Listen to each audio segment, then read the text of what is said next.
Tonight on the Cover One Buffalo podcast, we talk defensive ends and pass rush impact with our man Joe Marino, Locked On Bills. But first, our guys, Handsome Jack. Broadcasting live to Bills Mafia Worldwide with Greg Tompsett and Aaron Quinn. Welcome to the NFL. Doesn't matter what's happened before today. Today's a brand new day. It's a brand new season. Your number one podcast for objective Buffalo Bills coverage. No matter where you are, we got you covered.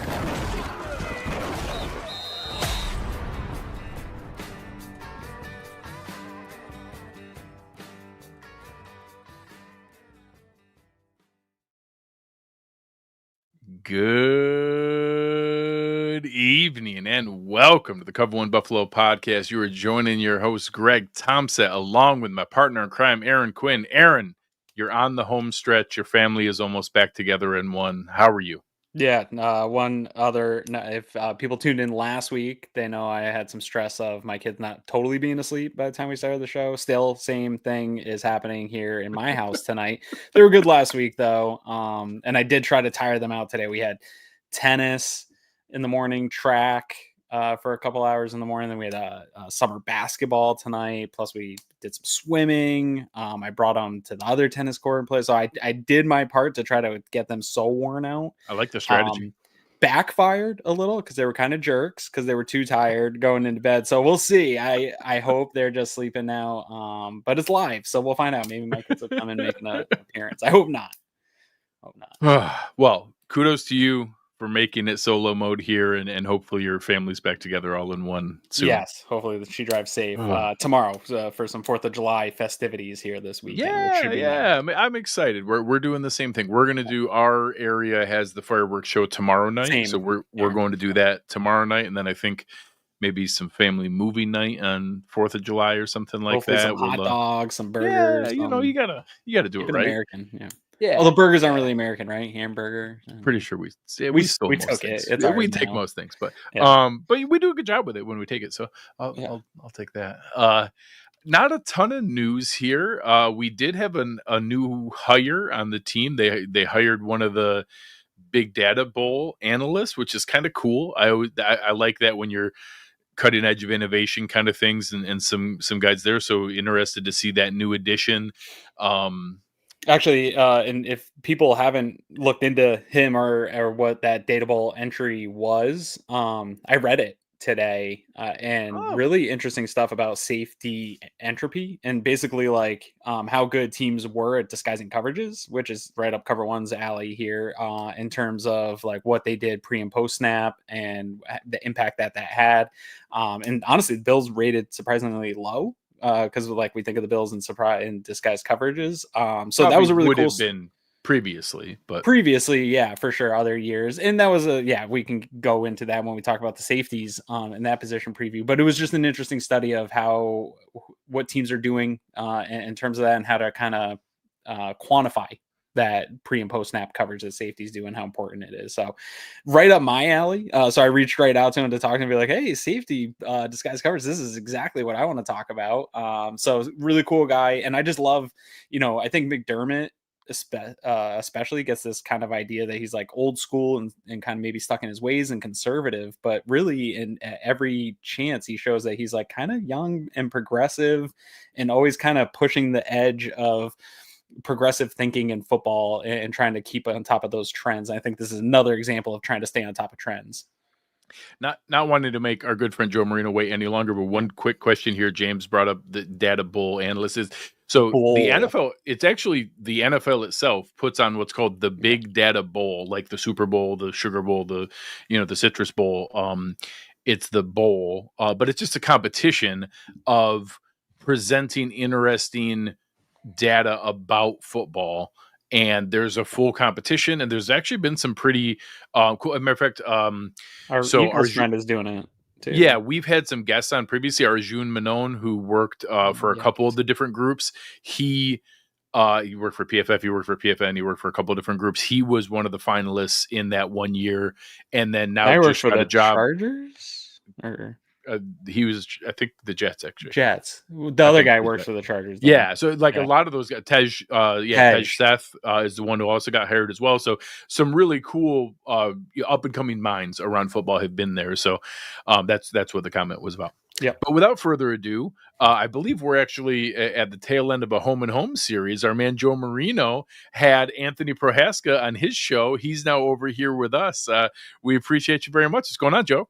Yeah, no doubt. We got a 2029 future home and home already on the books. We're looking at 2032 to fill some vacancies in the schedule. But good to be on with you guys. What's up, guys? AQ, Dad Duty, doing your thing. Trying, Greg, looking good. Good to be on with you. Yeah, it's great to see you, man. We were just, as we were sharing with the folks there, I thought it was kind of a cool hire today. Somebody who was a finalist in the Big Data Bowl and, kind of just that kind of idea that we're looking for those kind of minds, I think is reassuring to me, that we're looking for new ideas. We're looking at ways to stay at the forefront of how to use information and make more informed decisions. And, again, there's Sean McDermott is far from a perfect coach, but I think one of the biggest misconceptions for him is that he is like stuck in his ways and like super conservative old school coach. Just run the football. He has lots of old school like football guy tendencies, but like the openness to new information and making informed decisions is not one of them. He actually is very, very open to new information. I've got some buddies in the analytics world that provide products to NFL teams. And I can tell you that the Bills are always a buyer. They are getting their hands on as much data as possible. And they've been one of the first on several different data sources that I can confirm. So they are in on every piece of information that they can get their hands on that will help give them potentially a competitive advantage. And it seems like it's not just that stuff, right? It's the sports science stuff that he's brought into this team. He was really one of the first guys to be like, I'm not practicing on the turf at St. John Fisher. Like, we know the data around that. So he's taking in every information, give him every type of advantage that he can. And this is, again, just another example of them continuing to grow in that aspect. Well, whoever came up with the plan of banking sleep for the London trip while the Jaguars were down there the week before. Let's go ahead and move on from that one. But yes, I do appreciate most of the sciences that they've applied. You're going to make some mistakes when you're trying. They're not all going to be winners, folks. No. Trying to make informed decisions doesn't always turn out the way that you expect. Yeah. But now that we can get to the primary discussion of the night, which is how much more important pass rush is than coverage. Just in case Bruce is listening, I want to make sure he's catching that. Tonight's show is about defensive ends. And there's obviously been several position groups where our talk has been managing expectations, but mostly like when you talk tight ends, it's about the same. When you talk running backs, it's literally exactly the same. Quarterbacks, like there's a lot of position. Offensive line, when we had Brandon Thorne on, it's literally the exact same group. Yeah. The one area, there's not a ton here, we'll get to it with cornerbacks, but with defensive ends, we have some legitimate change this year. We have some legitimate new names in the room, bringing in 3 new primary rotation pieces. So as a whole, Joe, where are your thoughts of coming into this room on maybe where your wish or hopes were coming into the season versus what the group looks like? Again, we'll get into some individual pockets and health and development of youth, but where's your head at as far as like, hey, they kind of put together an intriguing group, or you're still concerned here, or maybe exceeded your expectations? I'm really satisfied with how it's come together. I certainly wanted a lot of investments in this group, and I feel like I got them. And maybe it looks a little different than I was anticipating, but as the process played itself out and you kind of realize that a Myles Garrett trade wasn't going to happen and a Trey Hendrickson trade still hasn't happened, I kind of felt like the next reasonable swing was Bosa. Originally wasn't my preferred path because of the injuries, right? I still like Bosa, and I think people are acting like he's 100 years old. He turns 30 this month. So he's still got plenty of good opportunity ahead of him, and we should get a highly motivated version of him because I think there's a huge payday that is contingent on him having the type of year he's capable of. Yeah. So I felt like that was the right type of swing. I think moving on from Von Miller was the right choice. I didn't see any need to bring back DeJuan Smoot. And I really like the addition of Landon Jackson in the third round, who should not have been there. Like, he was the 13th edge rusher taken. By comparison, AJ Epenesa, the year that he came out, was the 5th edge rusher taken. Landon Jackson should have went much higher. The Bills benefited from how deep the edge class was and was able to get him a little bit later. So and that doesn't even get into Michael Hoecht, who I think is as unique of a addition that this team has made in a long time. Like Lorenzo Alexander. Right. Like, and remember those conversations initially when Lorenzo Alexander retired, it was like, who's going to replace Lorenzo Alexander? You're like, nobody. You don't have that player. That's not a thing. Well, this is the closest thing that you can get to it. So I love you got a long-term vet in Hoecht. You got a short-term opportunity in Bosa, and you got the draft pick in Landon Jackson to go with Greg Rousseau and AJ Epenesa and Javon Solomon. I think this came together in a way that makes me quite satisfied. I got one for you here. Charles G talks about Leonard Floyd, the last edge, to get 10 sacks, really hoping Groot or Bosa can get there this year. I have been fighting against this idea of sack total numbers as a way to judge edges, but pass rushers in general. And I know that you, each and every week when you're getting ready for an opponent, one of the things that is some of the best information that I get from you every week is how quarterbacks perform under pressure versus not under pressure. And every single week, unless it's Joe Burrow, he seems to be the only guy that's kind of doesn't mind some pressure, but every single week there's a pretty massive drop off, 30% or so drop off in efficiency for these quarterbacks under pressure. And so I'm having a little bit of trouble kind of with the fan base as a whole, because one thing the Bills up until last year did a pretty good job of is they do get pressures, they don't get home. But then I do, have conflict and have to pump my own brakes, Joe, because when it comes to when it really counts in the playoffs, they're really not getting enough of either thing. And so, like, I like this group, like you're saying, it's coming together nice. I think they'll put up some good numbers. I'd love to see a 10-sack season from somebody, but a lot of the haters and the McDermott haters are right that unless they do it come postseason, none of this matters. So how do you get, I think Groot is on the cusp of elite edge play in the NFL right now, but he disappeared in the biggest game of the season. So how does this team, this edge group, make those impacts when it matters the most? Boy, there's so much baked into that. I feel like you started off wanting to talk about the merits of pressure versus sacks. Sure. Yeah. I kind of want to comment on that because every sack is a good sack, right? There's nothing wrong with sacks. That's the best thing that you can do. Pressures also matter. And you see typically in a quarterback when they're pressured versus not pressured, you get about an 18% dip in completion percentage. You get about a 32-point drop in passer rating, right? It's a great thing. And it leads to errant throws and takeaways. It's an amazing situation. But the best example I can give anyone is Nnamdi Matabweek for the Baltimore Ravens. In 2023, he had 13 sacks, and he got paid all the money in the whole world. Well, he comes back this next year in 2024 and only had 6.5 sacks, which is, I'm not a math guy, that's half, right? This sack production was cut in half. His pressures were the same. You know what I mean? Like, the pressure to sack conversion, there's a level of randomness to it. Like, Jordan Phillips got 9.5 sacks one year because 70% of his pressures turned into sacks, and it was wonky. He never had another season with more than 3. He's been in the league 10 years. So there's a randomness with sacks. Now, there's an artistry to it, and if you get a lot of sacks, it's great. I'm not poo-pooing on sacks. They're amazing. Correct. I love them. But what I'm telling you is don't poo-poo on pressures because they also matter. There's a piece of that you have, like, the opposite side of it where you have the Josh Allens that are always at the end of, like, hey, he gets a low sack to pressure ratio as a quarterback. And you have the same thing in defensive ends. There are some that seem to convert at a higher rate more consistently. Yeah. And then some that are the noisy ones. Jordan Phillips is the one we always bring up along what you did. One of my most famous free agent misses was I misread that on Trey Hendrickson, that when Trey Hendrickson was playing with Cam Jordan and all the other guys around New Orleans, he actually had like an incredibly favorable sack to pressure ratio. And I was like, hey, this is a paper tiger who's like eating off of other people's pressure and other people's things. And of course I was horrifically wrong. He's been fantastic in Cincinnati, but you do see that where it's hard to know the noise from like the actual real information. Yeah, Jerry Hughes is a good Bills example. A lot of pressures, low sacks, and we always had to tell people, like, he's really good. I know he doesn't get 10, 15 sacks a year, but he's a really good player.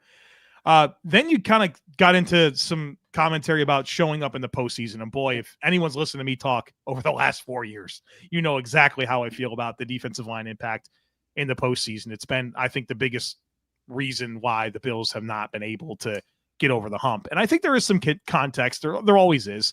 You think about Greg Rousseau this past year, and he disappeared in the biggest game. Kansas City also gave them some looks that were specifically designed to kind of take away from Greg Rousseau, and had a lot of big tendency breakers built into that game plan that had him wrong when there's no scouting that could have made him right. The Bills would have had to anticipate some of the wrinkles that were coming in. Maybe you want to cast some shade there, that's fine, but I think you need to know the conflict that he was put in. And remember, this is a player that was kind of brought in for Mahomes and the Chiefs, and there's been some really good. I mean, the regular season game with the interception, he's made some huge plays against Kansas City, and I think Kansas City was well aware of that, and they made some good adjustments that put 6 him in some pressures conflict in their regular season game. Yeah, right. They did. Hat tip, Andy Reid. You knew that Greg Rousseau was going to be a problem for you. You had the right stuff. I do. On Greg Rousseau, if I could stay there for a second, because this is a player that I'm really, really excited about. Bullish on, yeah. Dude, and that deal at $20 million per great deal is so good. I picked up a piece of information actually literally yesterday that got me even more excited about Greg Rousseau, who, first of all, let's just acknowledge he just turned 25 years old. Yeah. He played less than 500 snaps in college. Okay. So young player to the game. Had that weird COVID year too. Yes. And an ankle deal, right? Where he missed a year. 460 something snaps, I think 478 snaps in college for the University of Miami. He's coming off of a season last year where he had a new career high in tackles for loss, quarterback pressures, quarterback hits, and forced fumbles. Okay. He's absolutely an ascending player. Ryan Nielsen is a big part of this equation for the Bills this year, the coach that they brought in. And one thing that I found fascinating about Ryan Nielsen, this is the piece of information that I just learned yesterday. He had Josh Hines-Allen from the Jaguars bulk up to 285 last year. And at the combine, he was 263. That's not a comfortable playing weight for Josh Hines-Allen. I think that was a mistake. I don't think you should do that to Josh Hines-Allen. But you know who's already about 285 pounds? Right. Greg Rousseau. I'm excited to see the vision that he had for Josh Hines-Allen at that type of size. What is he going to get out of Rousseau? And what does that vision look like? Are we actually going to see him get a chance to reduce and rush the B gaps a little bit? Because I think that would be a huge part of where you could put him in some more situations to optimize, what he can do. I mean, that was the thought. Like, could this be a Calais Campbell type player, a guy that could play up and down the line? Really hadn't been given that opportunity in Buffalo, and you kind of wonder why. I'd like to know why, because I think that would optimize some of his rush impact. And, he's a play-through blocks guy, right? There's two different types of edge rushers. There's run-around guys and there's play-through guys, right? He's a play-through guy. He's a power rusher. Man, I'd love to see him get some more chances inside, and I wonder if Nielsen's going to kind of tap into that a little bit more. So I'm fired up about Rousseau. That's the guy that, there's all these new pieces. Rousseau's the one that has me fired up right now. I'm right there with you, and I just want to add to it. I love the deal. I'm right there with you. I really think he's on the cusp of that elite, and I honestly think the only reason more people aren't talking about it is because of the low sack numbers, because that's sort of how we talk about edge players. But if you say he had a couple more sacks last year, he's right in the same boat with a lot of these guys. Field Vision has a stat that I love, havoc rate. They rank all these players by havoc. He was ranked 9th, and he's literally 0.2 behind Myles Garrett, who everybody would have sold the farm to get a Myles Garrett. And obviously Garrett gets more sacks, but havoc rate quantifies the run defense, the pressures, the getting hands on quarterbacks, tip balls, all these plays that kind of go into making plays on defense. And the only other guys ahead of him were Brian Burns, Parsons, Crosby, Nick Bosa, Highsmith, TJ Watt, and Hutchinson. If you said to like the average Bills fan walking down the street that Groot is just behind these guys and barely behind them, I don't think most of them would believe you in terms of like where he stacks up to defensive ends in the league. And I think that there's more to what you were saying with a little bit more coaching, and as he develops as a maturity level in this game, I think there's even more on the bone for him. And what's interesting about that is the players that he's higher than too, right? It's not just his neighbors. You'd be very surprised by some of the players that are underneath him. Yeah, absolutely. You look at that same thing in total pressures, like, pressures, quarterback hits, sacks, all combined. He's 7th in the league in total, and that was without adding all that much in the playoffs. So, like, the same amount. And again, you talked about those guys that going around or going through.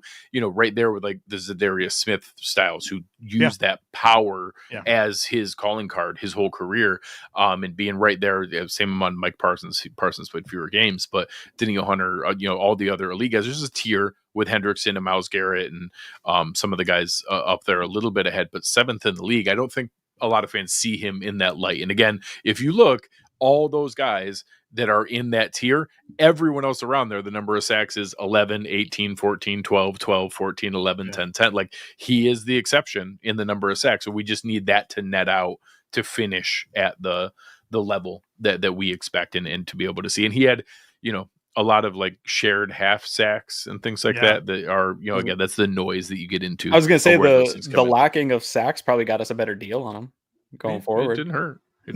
Well, he was clearly aware of it during the year. He was lobbying at the end of everything. I'm going through like my rewatch again, that I do before each season, kind of getting myself back in the mindset. I just finished the Tennessee game, and you talk about like how, of course, sacks are great, but he had 2 plays in that game where he had the near sack on 3rd down that, like, there's literally no difference. Like, you're talking like a 6-yard difference on where they punt from. Like, it's good. If you cause you're the reason that they don't convert on 3rd down because of the incompletion, the throwaway, or the sack. Yeah. And like, yes, is it even better to make it 6 yards further or 11 yards further back from the line of scrimmage? Of course, I'll take every yard I can get. But ultimately, like, when they're punting, like, that can often be negated by what the punt is. Like, you still got the turnover. You still got the ball back. Yeah. You ended the drive because of what you did. He had 8 sacks. I mean, he's not like he had 2, Yeah. It's so funny. It's just weird how we talk about the difference between and not having those 2. And it honestly, if you go back and watch the film, there's so many close calls for those 2 that, like Greg's point, ended drives or were big plays that led to interceptions. And it's one of these things that as a collective fan base in the NFL, we can't get past. Double-digit sacks mean everything, and if you aren't hitting those double-digit sack numbers, then you're somehow less than the guys that do. A defensive end that has 9 sacks or a defensive end that has 10 sacks, a wide receiver who runs a 4.5 140 or a 4.4 940, a running back who gets drafted 33rd or 32nd. Like, all 6 of those people are the exact same people, but it's a huge threshold of like, are you a first round running back or a second round running back? Are you a fast receiver or a slow receiver? Like, there's no actual difference. It's just we draw these arbitrary lines that all of a sudden matter a ton. Well, and Greg Rousseau, we've already established that he was top 10 in the league in total pressures, and I would say among that group, he's the best run defender. Oh yeah, so factor that in too. You know what I mean? Like. That matters. It matters more in the NFL now than the last 10 years, probably, too. Well, especially for how the Bills play defense, where they're going to present a lot of light boxes. He's got a lot on his plate for the Bills to structurally be able to do what they do defensively. So there's a lot. His expectations to maintain one, he plays the open side of the field a ton. So he's covering more ground in a light box with less help. Like, he has a ton of responsibility. So to do that and be 7th in the league in total pressures is a fantastic package. Well, when your wingspan's like 12 feet, it doesn't hurt. It helps. So the other side, the guy who I think most of us expect to start opposite him, it's interesting. Pre-show, we were talking back and forth about how, like, in my head, there's not a ton of difference of when we added Joey Bosa versus adding Von Miller. Like, there were different expectations. Miller was actually 3 years older when we first added him than Bosa is now. Neither were maybe at the peak of their powers, but both had lots of metrics that said, hey, when they're on their game, it's really, really elite. We've had more injury challenges now than when Von was coming in, maybe offset a little by the age. But oddly, from a fan base standpoint, the contract, obviously, 6 years, 120 million, the insane numbers that went into the Von Miller deal set the bar really, really high. And then the first start of the season on pace for a 14 sack season or whatever it was, the game ending sack against Kansas City in the regular season, ACL goes, everything goes to crap. The expectations of Bosa's history here, even though he played 14 games last year, we put out a tweet getting ready for the show tonight, tagging Joe Marino and our guest tonight. And, hey, what are your fantastic producer Chris put out a tweet with, what are your expectations for Joey Bosa this year? One reply was a 3 out of 10. One was not much, maybe 30 snaps, if that. Twitter's not the most reasonable. Admittedly. So I was like, well, hey, I kind of thought the bar was low, but good Lord, I didn't realize people are expecting him to just not play. All that said, there's a piece of me that I may or may not have joked that I wish he was the one who got popped for PEDs, so we got 6 games for him not to play. I may or may not have joked about that. I've joked that if we could technically just put him in plastic wrap and just open him up in December, I'd be okay. All I care about is him being on the field ready to play in January. But I can't unsee his first game of the year last year when he was healthy, when he was just a dominant player throwing offensive linemen around. Am I crazy, Joe? Am I just wish casting and just being a homer and telling myself what I want to hear? Or are people maybe gone too far of being too low on Bosa? It's they're guarding their hearts, right? We lived through the Von Miller experience. I think people are just trying to set their expectations at a spot that's not going to get them hurt. But I don't. It's funny. I thought his best game was the playoff game against Houston. That was the one that got me juiced up. And he kind of said that he started to feel himself towards the end of the year, and I thought that was pretty significant. I can't promise you that he's going to be healthy, right? That's what it comes down to. But I can promise you this: if he is healthy, he can play. There's really no concern about that. He's going to be able to make an impact. And I mean, the Bills knew what they were signing up for. There's got to be a good plan here to make sure that he's ready to go and optimized for late in the season when it matters most. And I'm sure he will start. If he's healthy, he'll start. I think he'll probably play a good percentage of the snaps. But yeah, there needs to be an eye towards the postseason and him being available to play his best ball then. And I think the Bills have been mindful of that at times with certain players. I thought the receivers that 1 year with Beasley and Diggs, they were very kind of, you could tell late in the season there was maybe a little bit of a shift, and the year before they were both hurt in the playoffs, and that definitely affected things. And so I think the Bills have learned some lessons. They know what they're signing up for with Bosa. If he's healthy or healthy enough, he's going to be an effective player. It's just a matter of making sure that you can get all the football you can out of Bosa. And obviously, kind of alluded to earlier, there's every incentive in the world for him to cash in on this season and parlay it into a huge deal that's could pay him north of $20 million a season. If he goes out there and he's healthy and he does Bosa things, he's going to get the bag. And this is going to be his last chance to really get that type of a deal. So I like what's at stake for everybody that's involved here, the Bills and Bosa. And I'm willing to be optimistic and hopeful on this one. Cautiously optimistic. The recipe to manage snaps is when you have 12 defensive linemen and you're not sure who's even going to sit at any given time. Well, so that's one thing I wanted to ask about. Well, one, I want to address a couple things that were both said, and this one here in hindsight, I think the Von Miller, how do we think the Von Miller was a good sign at 33 years old? Hindsight is definitely undefeated champion. A few games in, it looked like a fantastic signing. It was good. Yeah. And honestly, the contract didn't match the production last year, but I think the Bills kind of showed a way to handle Bosa with his injuries and how they handled Von. I want to see more than what we were getting out of Von last year, but when Von was in, he was actually super productive in terms of pass rush pressures, still had a number of sacks. And so I don't think Von hit some crazy cliff. I just don't think he was ever going to live up to the contract post-injury as he was aging out there. But I think that the Bills did do a good job of managing those snaps. It was 25% of snaps for the year. I think Bosa should get a little bit more. But Joe, my question to you is, with the Hoecht suspension, How do you think that plays into maybe what their plan could have been for managing that? Because that might mean that they have to lean on Bosa maybe a little bit more as Landon Jackson's coming along as a rookie. Like, how soon will he be ready to make an instant impact? Are they going to have to rely on him to play more because they're managing Bosa? Like, how do you kind of see them managing that with Hoecht on PD suspension for the first 6 games?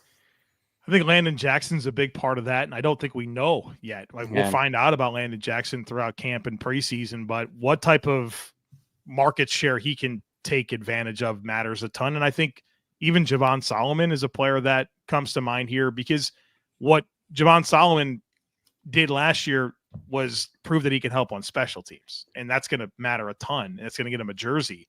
And I mean, in a very limited amount of pass rush snaps, he was actually crazy effective. Yeah. We'll see how that goes moving forward, but too few to actually compare him to anyone, right? 89 rush snaps, but the production was really good in those 89 rush snaps. So I think we need to learn a little bit more about what those two players in particular, Jackson and Solomon, can give, which I think dictates what they're going to need out of Bosa. But then I love the idea of when Hoecht does come back after the bye, that you can start to be a little bit more selective, hopefully, with the volume of snaps required out of Bosa.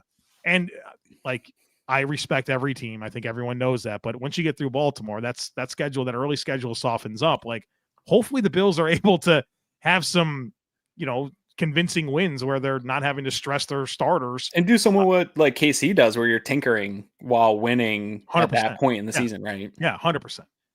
Yeah, that's going to come up in a lot of things. I think there are a lot of pieces here where you put together different packages of where guys go in. You look at Bosa's snap count last year, and you see the injury take effect. Where in the first game, 66% of snaps. Then it takes him missing a couple games, and even when he comes back in week 7, 27%, 24%, 37%.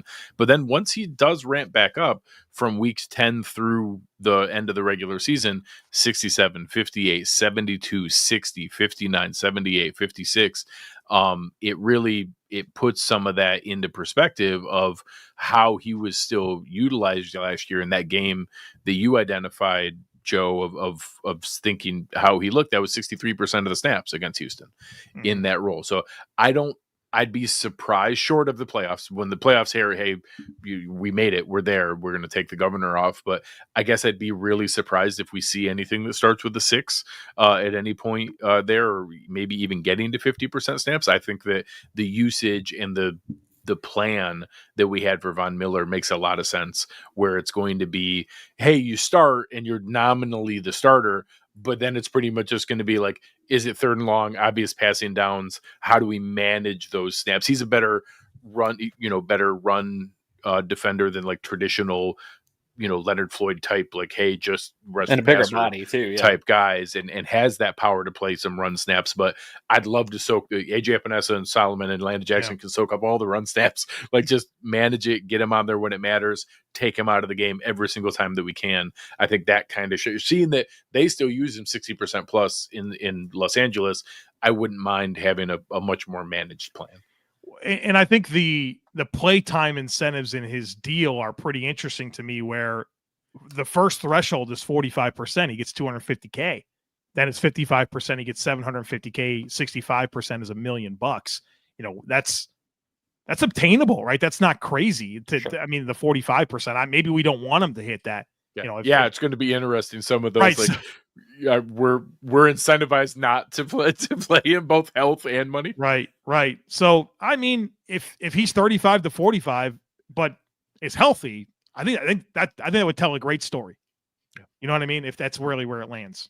I want to dive into a little bit. When I dove into his film, it was hit and miss for me on last year. I agree, towards the end it got a little better, although I would like to play the Texans every week, and that offensive line would definitely help Groot get to his 10 sacks for sure. But one of the things that stood out to me, and I think you've been one of the biggest supporters along with me in that, I want to see the Bills do more with stunts and getting guys getting that pass rush going. I felt like that was missing last year, even though they did up some of those numbers as the year went on. Do you think Nielsen coming into the Bills is going to bring some I'm going to bring that. up our segment here for what's brewing. That was going to be my question for our guys over at Southern Tier Brewing Company is that what's brewing is what is Ryan Nielsen going to brew up with this defensive line and their movement there. So I that was what my question was going to be. So I might as well throw it in here as well. Specifically, Joe, like, I don't know if you saw the same thing in your film. When I saw him stunting, it seemed like the pressures came quicker for him. He's really good at it. And same with Michael Hoecht. Like Hoecht, when I was digging into that film, both these guys seem to thrive off that. And I think that there's a number of Bills players on the interior that also could. Is this something that I know you've been pounding the table for a while? Are we going to finally get it? Well, I hope so. And I will say that there wasn't a big difference in the amount of stunts run year over year when McDermott called the defense in 23 versus Babich in 2024. But the splits are really, really good when they do stunt. Like the pressure rates, the sack production, it's all the passer rating against. It's all very, very good. But it's also a situation where if you do it 20% of the time, it doesn't mean that if you do it 40% of the time that the numbers are the same, right? There's a timing element to it. I'll say this, if we are hoping for that and we are looking for reasons to believe that it will be true, I think the makeup of the personnel gives me a lot of hope, where you do have a lot of athleticism on the inside with the arrival of a TJ Sanders and the role that I think he's going to fill. And you also have some versatile players on the edge in a Hoecht, like we talked about, in a Javon Solomon as well. I don't know what the role will be there. But what you need athleticism, you need power players as well. You need a mix of skill sets to be able to have exchanges, and one guy kind of crash down and set a pick, and another guy to be able to loop around and have the athleticism to kind of turn. And so I like the makeup of the personnel that gives us a chance to do that stuff effectively. And I think, it's been pretty abundantly clear to me that Ryan Nielsen has a big role in this coaching staff. He is running every drill. He appears to me to be the defensive line coach to me. And I think that lines up with the background that he has. And I think it's a lot of what Babich wants to do. It's a lot of the flavor of the league right now, especially if you want to kind of talk sim pressures and how that can incorporate into this scheme a little bit more. So I'm hopeful. I think there's clues that say yes, but we'll find out if they do it and make our dreams come true, AQ. Yeah, dude. Hear me out. I'm going to go off for a second into a fantasy land that I've been talking. Cody Alexander of Match Quarters. I talk to him all the time, and I was saying we were having this conversation about stunts. And really, when Bosa came, I was like, they need to do this now. And I was hitting on all the same kind of points. Like, you have so many of these players that really can thrive off of this, but then behind them with the simulated pressures between Bernard and Milano, what you can do with those guys. Taron Johnson, let's throw him in there because he's a super effective blitzer. But then the thing that Eric Turner sort of pointed at last year, and I don't think the Bills were able to do it because of the athlete that DeMar Hamlin isn't, and with Taylor Rapp kind of being in and out at points, is also adding the safeties to that, which we haven't had since Poyer and Hyde, where they're coming into the box and presenting that, where you just have so many options and you're actually blitzing them at times, where you're bringing a Taron, or you're dropping Taron into coverage, or you're bringing a Taylor Rapp or a Cole Bishop, who are super explosive blitzers. Like, that's the kind of creativity that I'm hoping Babich sort of gets it out of them. And then, but pairing it with some stunts and stuff like that, and just creating havoc. Because this league, we talk about all the time on this show, this league is all about your quarterback having good EPA and affecting the EPA of the other quarterback. And if you can even just, it doesn't even have to turn into sacks, but if you can just buy a second because you've confused them in this way, it could lead to some really cool things. And that's the kind of stuff I'd like to see them save for maybe into the playoffs. But I want to see some more of that creativity with the personnel and pieces they have. It seems like it's on place sitting there. Yeah, it's one of the best things about Spags is just has something, has something for every situational moment. It'd be nice to be able to have some of that. I remember the double corner blitz against Detroit. Christian Benford got the big sack on a third down, and great call. You knew Ben Johnson and his play action tendencies, and that Goff would have his back to the defense. He's under center. You knew it was coming. It was a beautiful play call. It's like, how do we get more of it, man? Give me some more. Gosh, I hopefully they're in a position to get some more of that this year for sure. Yeah. Well, you want that creativity. You just want the idea to be able to figure out the NFL now isn't traditional blitzes. It's the simulated pressures. It's not knowing which four guys are coming and being able to confuse the defense, being able to, save a tendency to overload on a play in the final fourth down in the AFC Championship game. Mute this man. Get him out.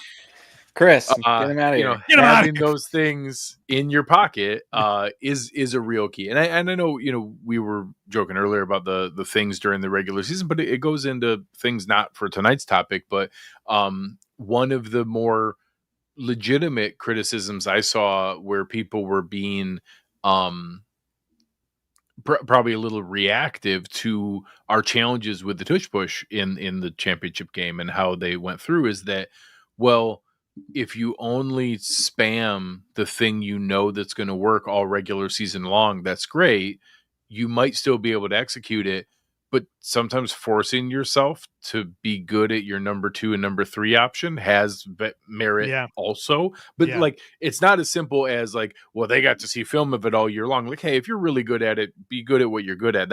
I don't think that's a thing, but I do think hey, maybe work on something else in games that don't have that leverage, so it's not so automatic, or that hey, you showed a couple looks out of those sets.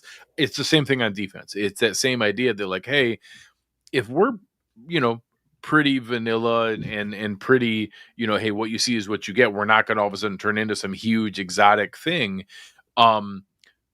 Work on some of those other pieces, show some of those other things. It doesn't have to become a tendency. We don't have to lean all the way that direction to become this crazy exotic defense, but work on those things in those games so you have that tool in your tool belt when the games really matter. When it's, we're at a point as a franchise now where you talked about, once you get past Baltimore, the schedule loosens up.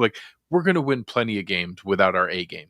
We don't have to have our A+ game to win every game anymore. There are 6 high leverage regular season games, and we're going there's nothing that's going to happen here short of the worst case scenario that we're not going to make the playoffs.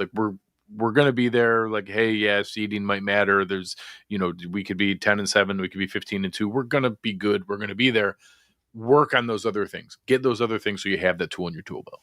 I'll tell you what, I really did this the other day. I watched the 2015 NFC Championship game between the Panthers and the Cardinals, and boy, Sean McDermott had Carson Palmer and Bruce Arians just searching for answers. And boy, Luke Kuechly's a good player. You guys seen this guy? Man, I heard of him. Unbelievable. Thomas Davis, he's really good too. But I'm watching this and I'm because I needed something that was can he do it like this? And boy, he can. That was a defensive masterclass. I remember I wanted to watch the broadcast, and at the end, it was the commentators were it was Buck and Aikman, and they're going in on this young Sean McDermott, coming in here, and Carson Palmer threw 4 interceptions, and I'm just this is the defense. This is what I gotta see, and it was a lot of aggressive. It was a lot of the things where you just felt like they anticipated so much of what was going to happen and had the right call at the right time. And Carson Palmer looked like a clown, and gave me a lot of hope. It gave me a lot of hope for that stuff being there. But we haven't seen it yet. But we know. How did Shaq Thompson look in that game? I don't specifically remember that piece. It was Davis and it was his rookie year. I was going to say he would have been. He was Josh Norman looked pretty good at that point. Yeah, Josh Norman looked real good, right? Yeah, he was on the team in 2015, season. But he was a rookie. Yeah. And for the kids out there, I don't know if everyone remembers how good Carson Palmer was. Oh gosh, yeah. Well, he ruined the beginning of his career in Cincinnati. Remember, he retired because the Bengals wouldn't trade him.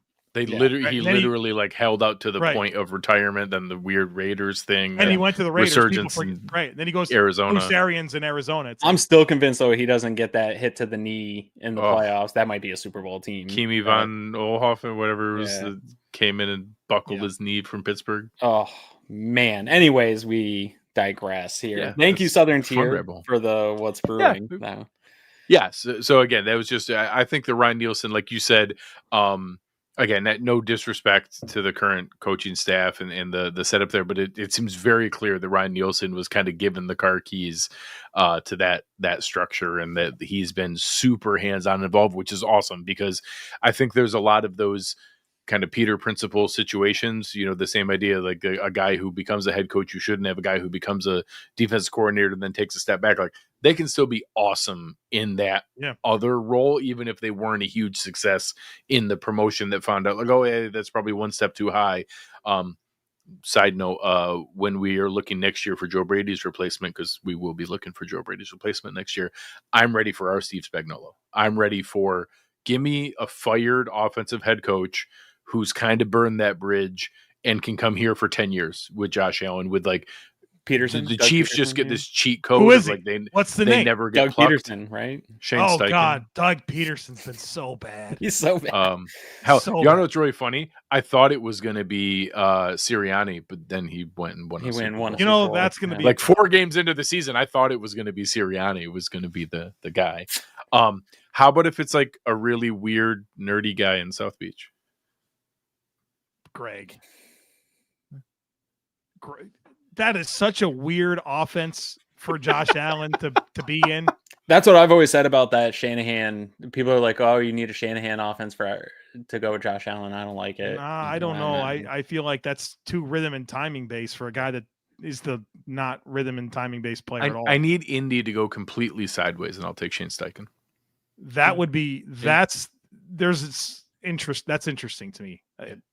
But anyway, I need to find one of the offensive coaches that gets fired, burned enough bridges that people aren't like clamoring for him to immediately go back. Yeah. And we get a nice healthy stretch of consistency because it's that retread, just like Steve Spagnuolo has been a godsend for them. Failed head coach, overqualified coordinator. Now I'm going to be thinking of candidates for the whole night. So thank you. There we go. I'll text you. I got one more question for you, and because we never actually do this with 3 people with these sponsor segments. John had a great one here. It could be somebody returning. No, Dable's not coming back. Him and McDermott are not close. That ain't gonna work. So. We saw the post game handshake, right? Like they don't like each other. Yeah. That ship sailed. We have another segment, and because we never do this with the third person here, my graphic actually doesn't work. But this is our here to help from our great sponsors at William & Tar. Hurt in a car, call William & Tar. You know the number, 444-4444. I have a question for you two. We talked about these new additions to this Buffalo Bills defensive line, and I am going to qualify this because I picked it when we did the interior defensive line. I picked Ryan Nielsen was my here to help. You cannot do that. That is my bit. You can't steal my bit. You have to pick an actual player on the roster. But out of these new additions of Bosa, Hoecht, Landon Jackson, who do you think in 2025 is going to make the biggest impact as a here to help player for the Buffalo Bills defensive line? We'll start with you, Joe. I think it's Bosa. I like Landon Jackson and Michael Hoecht. I do. I think Hoyt's going to be a little bit difficult as a rival in week 7 or week 8 whenever he comes back, because it's the bye right after 6 games. And I think Landon Jackson, I like Landon Jackson a lot. He's also a rookie. Right. Bosa's the guy that has so much riding on this year. I think he's the one that's here to help and has the greatest impact of the new arrivals. I agree. That would have been my choice going first. I can tell myself a story where if some of the fans that are in our replies and in the comments here tonight, if they end up being correct and come January, he's not there, and that a guy who didn't burn up any usage in the first 6 weeks, has a creative role, makes a couple critical plays in the right key moments, I think that it's going to be hard for him on the whole and the aggregate to make more Michael Hoecht to make more impact than Joey Bosa, because I think there'll be a pretty healthy disparity in the amount of playing time and the opportunity. But if he makes the right couple plays in the right couple moments, he could look like a godsend and someone there. And I do think that that's the kind of guy you're talking about. That, it's in Kansas City, it's 3rd and 8, it's in the 4th quarter. I think you could see a lineup where it's Groot, Ed Oliver, Hoyt, and Bosa are the 4 guys there running games back and forth. Give it to me. Like I do think those are the guys who are likely on the field in that moment. So I could certainly see that being. You give me those 2 stunts. You give me Bosa and Groot crashing down inside, and you get Ed Oliver and Michael Hoyt looping around the outside. I wish you all the best. I wish you all the best in trying to keep up with that, because those 2 can compress that like a tin can, and those that Hoecht and Oliver have the athleticism to whip around the outside. I think that's the kind of stuff we could see, and that it might not be as a percentage or the raw numbers of what's there, but I could see Hoecht being a guy who makes the plays like a Lorenzo Alexander season. We're like, hey, he probably didn't, like metrics wise, probably didn't deserve to have whatever it was, 10 sacks that season, but made the right plays in the right moments. And all of a sudden it's like, oh my God, we have Lorenzo Alexander. Yeah, my answer is going to be Michael Hoecht. But I agree with Joe that, like, one, the fan in me really, I want it to be Bosa, because this is the best for both sides. If Bosa hits and he goes off to get a big deal, that's fantastic for Brandon Beane and the Buffalo Bills. Like, I want that to where I want Bosa to be the guy that they signed him to be, because we're doing great things if that happens. And I'm not trying to downplay him. I'm not on that other side of like, oh, I think this is going to be a terrible signing. I'm somewhere in the middle on him. I want to kind of see it play out. But Hoecht got me really excited, and the suspension kind of dulled some of that excitement for me for sure. And I agree with what you're saying, Greg. Like, the total stats on the year might not be fantastic for him because of missing all those games. But I think, one, he's going to come in fresh. There's nobody you could trade for at that point. I think that's going to be as impactful as what the Bills see, and at least the vision that I saw watching him, that I think the Bills see for him along this defensive line. We talk about these new body types that they're getting, and I think that he is going to be, out of all these guys, when we talked about the interior and these edges, I think he's more the chess piece player for them to move around and do some stuff. And you heard the way Sean McVay talked about him and what he did in LA, and all that stuff just got me so excited that this feels like this is a guy that's going to be a gamer, that they're going to put in positions on big plays to go and make impact and wreak havoc on the quarterback. And so I don't know that the stats will show up big time, but I think this is a guy that late in the season, in big moments, Bills fans are going to fall in love, because he just makes a play or two, bats a ball down, just creates something that's like, okay, I see the vision long term. I don't even care about the suspension anymore. So that's I think he'll be there on the here to help guy for this year. But I'm hoping that Bosa improves any take I've had about him wrong, and that this is a great signing. He goes off and makes tons of money. So yeah. All right. Our final thoughts for the day, Joe. You've been more than gracious with your time. What do you have coming up next for our everydayers with you on Locked On Bills? Well, daily podcast, that's what's going down. I guess the new thing that's been happening with Locked On Bills is the addition of Bills Squad.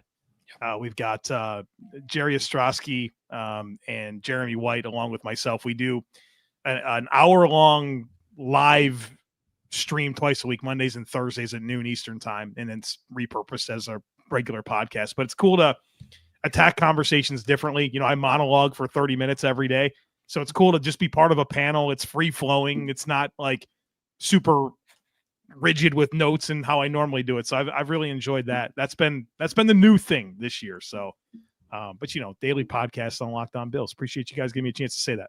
I'll say I did about 14 hours of driving last week down to DC and back, and my kids heard some Locked On Bills. They were forced to listen to a couple of daily episodes while we were making our drive through Virginia area. So thanks for sneaking me in between some Danny Go songs, maybe, Yeah, a lot of Benson Boone, unfortunately. Is that it? All right. In my life, right. Yeah. Oh. Danny Go in your household, Greg? That's the flavor here. Danny Go, man. No, we've check out "Give Me That Garbage," man. That's the song in my head. Give me that. Your daughter's got to like Benson Boone, right? Okay, I've never heard of this, so maybe that'll be new for me. Yeah, he's the guy who does the flips. That's literally the extent of my knowledge. He's the guy who wears the unitard and does the flips. Beautiful things. No, that song. Yeah, it sounds just like that. Nothing. Literally, I could not name. I know the one song when he does the flip. He has a cookie at Crumble, a Benson Boone. I had it. It's actually delicious. It was an ice cream. I believe you. I believe that's factually accurate. Yeah. Luckily, I bought my daughter AirPods, so you don't hear it. It's girl rock. He's definitely captured the girl rock scene. Okay. So cool. Joe, if you haven't heard it, you will be in for it. Let me write this. What's the name again? Benson Boone. The the girl dads out here know what I'm talking about. Yeah, I feel like I should. I got a 5. I'm getting a lot of try. Anything's better than Blippy. Yeah, we've graduated from Blippy. We're correct. We're good. I've moved on. Get out of that. Yeah. Even though I got a 14-month-old, so I guess we'll just do all the same stuff again. Yeah. Sadly, you're going to come back around. You're going to come back around a fair amount of it. What happened to my youngest just went along with what the older one was watching. So you might be able to just pass along with what the older one can bully the TV and the Spotify account. Okay. All right. This isn't a parenting podcast, but that'd be fun. we can host one of those. We can host one of those. Here's what not to do. Yeah. All right, Joe. Appreciate you, man. You're gracious as always. We appreciate all your time. We'll talk soon. Thanks, guys. Catch you later. I appreciate you, Joe. Oh, all right. Anything else you have? It was always great to have Joe on. He's fantastic to be able to talk through everything there. But I think we covered a lot. We covered too much. Yeah, no, I sang tonight. So I apologize to the listeners, especially the audio listeners. But no, it was a great episode. The defensive interior in this one are ones that I was looking forward to the most because of, like you said early on in this one, the change. A lot of these episodes have been like, okay, I know who Dawson Knox is. I think I know who Kincaid is. Like Josh Allen was super easy to just glaze about Josh Allen for an hour. That was super fun and easy, but redundant. We know the majority of these positions are locked up. We still have a little bit in the safety room to go over and definitely some in the cornerback room, but this one had the most changeover along the defensive line. So breaking this up and having these guests on to talk about those two pieces were probably the most exciting ones for me this offseason because there is a lot of unknown. And I think so much rides on, we've seen like Josh Allen's done so much like to drag this team to where they've been able to get to, and they're pounding their heads at that door. And what we talked about with Joe at the beginning of this, it feels like the defensive line and the letdowns in the playoffs has what prevented them. So seeing all this changeover along the defensive line has to give you a little bit of hope that at least we're trying something different. We're bringing in different types. We're bringing in some different bodies, bringing in a new coach. And hopefully that is what you need to get over the hump here going forward.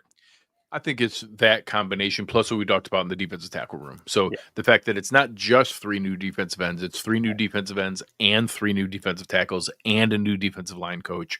And I think seeing all of that and all of that with losing none of our top produce, like we kept the best guys we had and changed out the other pieces. Again, maybe an even swap in Bosa and Miller, but keeping Groot and Oliver and changing the other pieces around there, that's not normally how teams make that turnover. Usually it's you lose one of your big pieces and then have to replace those. So the fact that we kept our best defensive tackle, we kept our best defensive end, brought in 3 new defensive ends, 3 new defensive tackles, and that's counting nothing from a Daquan Jones, AJ Epenesa, Javon Solomon, Dwayne Carter. If you get anything from any of those guys, again, we don't need everybody to hit. I don't need those 4, incumbents to all take a step forward. I don't need all 6 new pieces to take a step forward. I need one of each. I need 2 guys to step forward. I need 1 of the signings to be a hit, 1 of the draft picks to be a hit, and we are now in really great shape. If we get more than that, that's fantastic. But I need a 33% hit rate. That's with no improvement from the existing guys. Give me a 33% hit rate. Give me 1 guy out of the existing guys to step forward. Give me a surprise out of a Javon Solomon. Give me something out of Dwayne Carter. Any of those things. And all of a sudden now it's really, really exciting. And I think the fact that we're not just relying on changing out the pieces. We're changing out the pieces and bringing in a new voice in that room with Ryan Nielsen, who has been exceptionally successful at that role. The same idea. Aaron Kromer wasn't an awesome offensive coordinator, but he's an amazing offensive line coach. So getting Nielsen back into that role, I think is a very underrated element. And it might not have the same level of impact that Aaron Kromer has, but it's possible. That is in the range of outcomes that it can have an Aaron Kromer type impact. Yeah, I can sell you the optimism of it. Correct. I just sold myself on it there, saying that a couple times. Yeah. I'm good at that. I'm very good at convincing myself of things. So been doing it for a long time as a Bills fan. Long So, time. yeah. So one last thing. Next week, we will be joined by Matt Harmon to do our wide receiver preview. As you can see, some of these were out of order because we were accommodating our lovely guests. Yeah. This was the time that Matt was available to be able to join us. And for anyone who doesn't know, his work with reception perception is one of the foremost experts on wide receivers and happens to be one of the like crazy closet defenders and ecstatic fans of Curtis Samuel and Elijah Moore and Khalil Shakir, and like is like his like number one guys in a bunch of different groups all ended up on the Bills. Yeah. So it's going to be really fun to be able to talk to him about a bunch of guys that he's been a huge advocate for getting an opportunity for and talking through. And I think he's been pretty critical of Keon Coleman. So it'd be good to get a balanced discussion on guys that he's been hugely in favor of looking for one, and a guy that we're hopeful takes a step forward that he had some doubts on. So should be a really healthy discussion. Yep. Yeah, I'm looking forward to that one. Because again, I know I sound hypocritical now, but a decent amount of change over there with some of the pieces that they're trying to bring in terms of depth chart in the wide receiver room, and going to play a big, that's going to be a big talking point as we get into the summer here with, last year and the everybody eats. Did that work? What are they going to do this year? Positionless wide receiver stuff. So that's a conversation that I'm definitely looking forward to. And good job grabbing that as a guest for us. Yeah. Looking forward to that. Looking forward to that next week. So. All right, guys, we appreciate it very, very much. Obviously, huge shout out to Joe. Everybody here, I'm sure you're already listening to his good stuff, but all his different shows, that new one with the Bill Squad with Jerry Ostrowski and Jeremy White, his fantastic show with Locked On Bills, all the stuff he does with the Draft Dudes, and all the other pieces that he has going on. Just make sure you go out and check out all of his stuff. But on behalf of everyone here at Cover One, our fantastic producer, Chris Kepner, my partner in crime, Aaron Quinn, I am Greg Tompsett. You've been listening to Cover One Buffalo, and we are out.